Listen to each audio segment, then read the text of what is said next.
Hai, hello, Assalamualaikum. Dalam video kali ni kita nak bercakap pasal sebuah filem lakonan Ariel Zafriel, diarahkan oleh Allahyarham Azhari Zain. Ini merupakan filem terakhir dia, dan bagi aku filem ni memang dream big. Tapi sayangnya aku rasa ini mungkin akan jadi satu kejatuhan lah sebelum filem ni mencapai apa yang diimpikan. Aku nak bercakap pasal filem Abnormal Boaz, sebuah filem tahun 2024. Tak silap aku, filem ni dah lama dah siap. Tahun 2021 macam tu lah dah siap. Tapi filem ni ditayangkan pada tahun 2024 selepas pemergian pengarahnya. Okey, tapi sebelum kita bercakap lanjut lah pasal filem Abnormal Boaz ni, apa kata kita intro?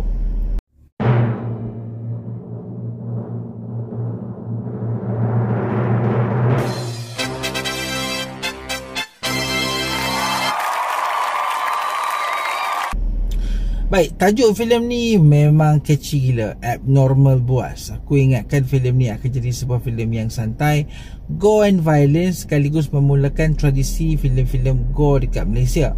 Di Indonesia, filem-filem gore and violence ni dah mula ada dan memang jadi satu trend dekat sana sekarang. Even filem-filem seram pun dah tak main dengan jump scare, dia orang main dengan gore and violence. So aku harapkan Abnormal Boaz akan berikan benda itulah.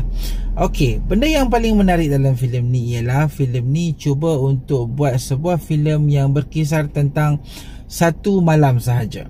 Okey, benda ni jarang dicuba dalam filem Malaysia, walaupun ianya nampak mudah, tetapi sebenarnya benda yang berlaku satu malam ni, cerita satu malam ni sebenarnya memerlukan kekuatan dari segi karakter. Sebab kalau karakter tak bagus, ceritanya tak berkembang dan orang akan rasa macam bilalah malam ni nak habis. Macam tu. So Abnormal Boaz ni dia adalah satu filem yang dengar katanya ini adalah satu filem yang memulakan trilogi. So filem ni adalah permulaannya. Lepas ni kononnya dia orang akan hasilkan prequel, kemudiannya barulah sequel. So apa yang kita dapat daripada filem ni ialah satu percubaan untuk expand satu universe Lemuria ni, dunia Lemuria, sebuah dunia kota fiction yang mana akhirnya terperangkap dalam satu rumah sahaja. So aku tak tahulah kenapa kota Lemuria itu dibina, sedangkan babak filem ni hanyalah babak di dalam sebuah rumah. Kalau macam Cicak Man, kita tengok Metropolis semua tu, kita dapat tengok dunia Lemuria yang direka, dunia Metropolis yang direka, sekaligus menjadikan Metropolis itu satu dunia yang believable. Tetapi bila filem ni dihasilkan, aku nampak yang Lemuria ni adalah satu kota yang hanya digunakan demi untuk memberi ruang kepada watak-watak dia untuk bercerita dengan bebas. So maksudnya kalau filem ni dihasilkan dekat Malaysia, of course lah polis dia, of course lah dia punya watak-watak perlu tertakluk kepada undang-undang Malaysia. Tetapi bila dibina Lemuria, so rules dan segala peraturan-peraturan dalam dunia tu boleh direka. So itu sahaja asalnya penciptaan kota Lemuria ni. Lepas tu satu lagi benda yang bagi aku agak kurang impact dalam filem ni ialah the expansion of watak Ariel Zafriel ni, yang merupakan satu hasil uji kaji yang buas yang tak berjaya dijinakkan. Kononnya watak dia ni adalah watak yang dihasilkan oleh satu organisasi pembunuh upahan yang membunuh orang-orang korup dalam dunia Lemuria ni. Tetapi bagi aku bila filem ni akhirnya switch into filem home invasion, aku rasa macam segala penceritaan dekat awal tu macam tak make sense dan tak berbaloi langsung, unless dia orang betul-betul set up untuk second sequel yang boleh menjadikan filem ni nampak betul-betul sesuai dengan itulah.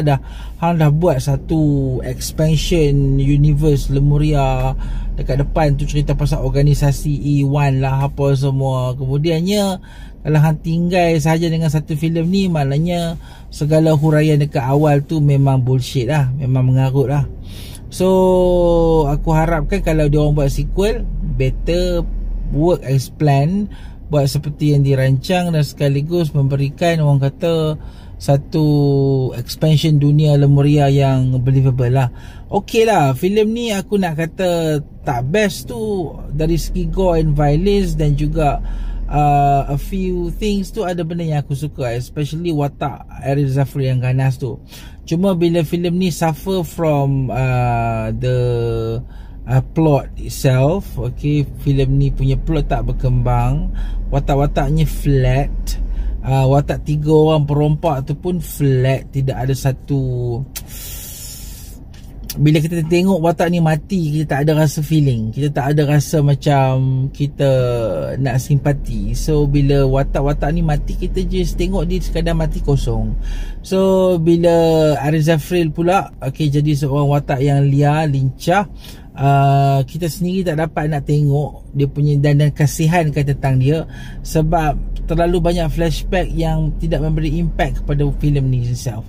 Aku rasa kalau filem ni stay simple, kurangkan all expansion pasal organisasi, fokus kepada gore and violence, tentang home invasion, tentang macam mana watak Ariel Zafri ni dan 3 orang tu. Paling senang reference dia ialah filem Don't Breathe lah, filem yang 3 orang perompak masuk rumah buta tu. Mungkin filem ni ada inspired by that, tetapi aku tak tahu kenapa dia nak buat lain daripada yang lain. Sebab kalau hang tengok familiar filem tu, dia still masih kita boleh tengok walaupun watak-watak tu tak berkembang, tak ada kaitan, tetapi bila sampai ke penghujung, the emotion, dia punya moral objective, segala benda-benda yang dibuat tu, kita rasa macam ada impact kepada kita sebagai penonton.